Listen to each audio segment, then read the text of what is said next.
Hi guys, welcome to a solo episode. I'm filming this December 22nd, so I'm just on Christmas break from my job. So I have a little bit more free time.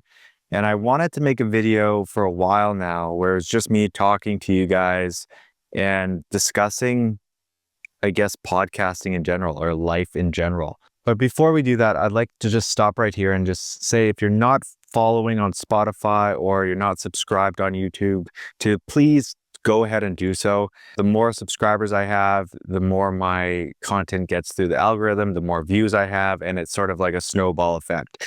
So if you are interested in what I'm talking about and who I have on the show, I would really love if you subscribed, like the videos that you like, dislike the videos you don't like, and all around just engage in my content. Anyway. Positional development with Mr.Drover. Gun half dropping in your pocket when we come over. Keep it live. Good development with Mr.Drover. So on here, I basically narrowed it down. I wanted to talk about the origin of my podcast. So the funny thing was, I kind of wanted to do a podcast for a little bit. I was living up in Fort McMurray in about 2022, and I actually did do a podcast episode. I did it with Jim Finlayson, and it was awful. It was like off a Google Meets recording, and it just wasn't good. But it sort of sparked my interest. The one thing that I realized then was how much absolute time it takes to do something like this. Like, it takes a long time. The camera equipment, the setting up, you really do have to reorganize your space to have a good production. Now here, as you can see, if you're watching the video version, I have a one light setup and then I have a background. And this is because like I just bought a house, like I have this space now. And even having the space now, it's a lot. And it takes a lot of time, a lot of troubleshooting every single time. You got to make sure that your microphones are working. You got to make sure your camera's focused, which is a ridiculously hard job when you're doing it solo. Even with the autofocus of my Sony camera, it still screws up from time to time and it messes things up. So with that, like after that podcast initially happened, that my like first one, I'll link it up here if you really want to watch it. I was like, yeah, that's way too much work. I can't keep up with that. And so I just put it down for a bit. Fast forward a couple of years, I've moved away from Fort McMurray, living in Calgary. And the school I was at, they asked me to start up a computer science program. I was like, okay. Like, not a computer science program, I'm sorry. Like a video production, CTS, like digital communications, that's what it was called. When that started up, I had one semester that was like so-so. It was just like, oh, go through the motions of the projects and something like that. But I never really got too involved in it besides, giving out the assignments and stuff like that.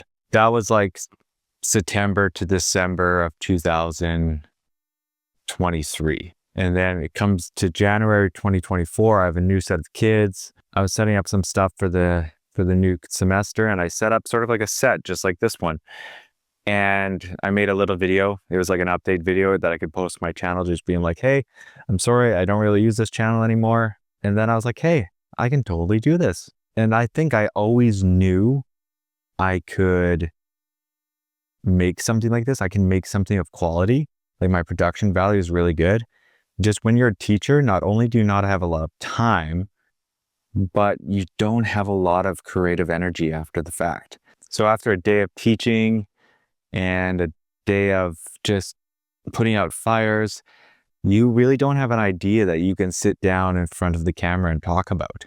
That was the biggest struggle, because I really wanted to do something. Like, I have this motivation to produce something, to make something. I knew I was like a Grinch, man. Like, my persona on the camera was going to be lame. I was like, what am I going to do? Top 10 videos or talk about politics or something like that. Like, I don't know enough about some of that stuff, most of that stuff, and I'm just too tired to research it. I had this idea of like doing like car thoughts where I'd be recording myself driving to work because I had a 40-minute commute. But my fiance shut that down pretty quickly, because obviously you shouldn't be recording yourself and driving, obviously. But I didn't think of that. So after mulling about it a little bit, and for those who don't know, I'm a competitive runner. So outside of teaching, training for running really takes a lot of time and priority for me. So last year I got injured. So I didn't have that outlet of, training. And I had a lot of time and energy on top of, what I normally have. I was like, okay, if there's any time to start a podcast, now's the time to do it. That's when I looked at one of my old colleagues from Fort McMurray, Lucas Clark. And a year before that, he started a podcast called Mr. Clark After Dark. And I thought that was so cool. He didn't really have the technical aspect the way I do, but he started simple. He just literally had 2 microphones and it was audio only. And he interviewed teachers. He interviewed people that like to talk. And that's exactly what my biggest struggle with content creation is, the content. Like, I realized there is a ton of people that I work with that have really unique upbringings or different experiences. Some of them have taught for 25 plus years. Some of them are first year teachers, and some of them went to private school. Some of them didn't. Some of them worked in private schools. And I was like, wow, this is so much diversity in this one building. That would be awesome if you guys would be podcast guests. And so that's how it started. So I figured we get a catchy title, and I think, what are you doing when we're talking to people all the time? When we're networking, right? We're developing as professionals. And, the big thing in teaching is professional development is like a professional development day is sort of like, oh, another PD day. So it has that negative connotation. And I swear to God, I've said this before with my coworkers. It's like the real professional development happens when you're chatting in the staff room, when you're talking over beers after work, stuff like that. So I thought, damn, like, I'll make a show called Professional Development where I talk to the most interesting people that I can find. And the funny thing about that is every time I ask someone to go on my podcast, most of the time they say, well, I have nothing to talk about. I'm not that interesting. Like, man, of course you are. You're so interesting. Lo and behold, every person that I had on my podcast that had doubts that they would have something to say, an hour, hour and a half, 2 hours. So they really filled up the time and they showed their unique story. And yes, but it would be great if the audience that listened to this podcast would get the insights from those guests. That would be sweet. But the main thing here is I am learning from other brilliant teachers. And it eventually expanded to athletes. So I had Jessica O'Connell on. She's an Olympian. I had Quinn Linus. He's the founder of the Canadian Track and Field League. Ben Porter, who was my science colleague. I talked to Jordan Lawson. He's a physics teacher. And those were all really cool things. In terms of my podcast conception, it works out because I can make content and not have to worry about making myself interesting. I'm going to invite guests on that, for one, every time a guest comes on my show for the first time, it's novel to them. So it's a novel experience to get to talk about what they're doing, what their beliefs are. And if you find the right people, which I have, they do it and they do it very well. And I always laugh because I try to get really educated people on and people that know their stuff. And then the one thing you don't realize is that when you're surrounded by a bunch of smart people, man, that kind of makes you feel dumb. So there's like times where I'm like reviewing the footage and they're like so articulate and talking really well. And then you just see me like a caveman. So do you like stuff and things? And I gotta laugh at myself because that's hilarious. What I did for my first episode was pretty amazing. My launch plan was to create like 3 or 4 episodes and then release them every week. And then that would give me a buffer. And so the first episode I recorded was with Molly McGuire. And the reason I wanted her on is because she is one of the most articulate people. There we go. She's one of the most articulate people that I know. You could just tell that whatever she's talking about, she knows what she's talking about. So we had an interview and I literally set it up in my classroom. So I didn't really have any set design, sort of say. So I just put these like big black curtains and I put like a bookshelf and I put like a TV with professional development on it and my logo, I mean, and that was good enough. Like, and then I had two lights. I had, three lights. I had one just a fill light, and then I had lights that sort of, shined on each other's faces. And like we added like hair lights and stuff like that later, but that was the gist of it. And that one went off without a hitch. Like we literally just recorded it. I had a single camera like I normally do. That was probably not by far, but I think overall quality, that hit magic. Like the audio was great. Everything was good. Since I had no way of connecting the XLR mics to my main camera, I had a MacBook with like an XLR audio interface that I had from that was gifted to me by one of my previous vice principals. And I recorded the audio on OBS with like a AI denoising thing added to it. And then I went to Final Cut Pro and I synced the video audio with the audio from the recording from OBS. And that actually worked really well, but it takes a lot of setup. It is not as clean as it looks on set.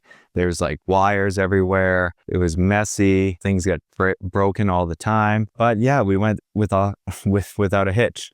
The next time we did this, so my second episode that I recorded the same week was during our winter break. It was like Teachers Convention week. And I interviewed Jessica O'Connell. Now, instead of having that in my classroom, I brought all my gear to my little basement apartment in Calgary. I literally had to tear apart my entire basement. I had to move my couch. I had to move my TV. I literally had to take over everything but the kitchen. And I had my fiance there. She was annoyed to say the least. But yeah, it turned out well. Like Jessica came down and like, again, I know her a little bit, but I don't know her too well. But I was like, yeah, come over for a podcast. I'd love to chat and talk about like your coaching stuff and, your philosophy and all your experiences as Olympian. And I like tell her, hey, like come downstairs in this like basement suite.